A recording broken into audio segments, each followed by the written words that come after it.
Ar-Rahmanu 'alal 'arsy istawa dalam surah Taha ayat kelima. Ayat ini bermaksud bahawa Ar-Rahman iaitu Allah Ta'ala menguasai arasy. Bukan Allah Ta'ala duduk di atas arasy. Kerana sifat duduk itu adalah sifat makhluk. Sifat yang sesuatu mempunyai kaifiyah, yang mempunyai bentuk. Kaifiyah ni maknanya bentuk. Di sana golongan Mujassimah, Jahmiyah, Wahabi. Jahmiyah ni adalah golongan Wahabi. Sering membawa riwayat daripada Imam Malik dengan riwayat yang salah. Katanya istiwa ma'lum wa kaifiyatu majhul. Ini tidak betul. Riwayat yang betul daripada Imam Malik tentang Ar-Rahmanu 'ala 'arsy istawa ini adalah Imam Malik menyatakan seperti mana yang diriwayatkan oleh Imam Al-Baihaqi di dalam kitabnya yang berjudul Al-Asma'u was-Sifat, jilid yang kedua, dan juga pada muka surat 150. Disebutkan di sini bahawasanya Imam Malik ditanya oleh seorang lelaki, kaifa istiwa Allah, bagaimana istiwa Allah. Imam Malik marah. Imam Malik marah tu bukan kerana orang tu tanya tafsir ayat Al-Quran.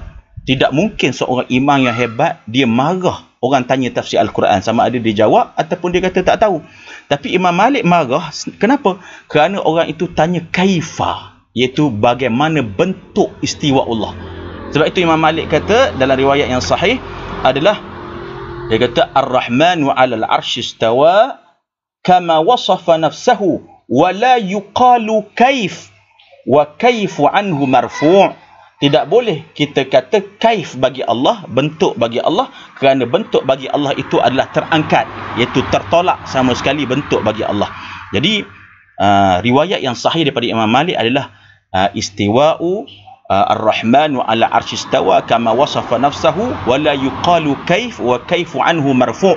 Bukannya riwayat wa kaifu anhu majhul. Tidak, itu tidak ada sanadnya sekali. Manakala yang kita baca tadi ada sanad sekali yang diriwayatkan oleh Imam Baihaqi. Begitu juga ada sanad yang satu lagi daripada Imam Baihaqi juga disebutkan bahawa Imam Malik mengatakan wal kaifu ghairu ma'qul. Wa kaifu ghairu ma'qul, iaitu kaifiyah bagi Allah Ta'ala itu adalah tidak diterima oleh akal.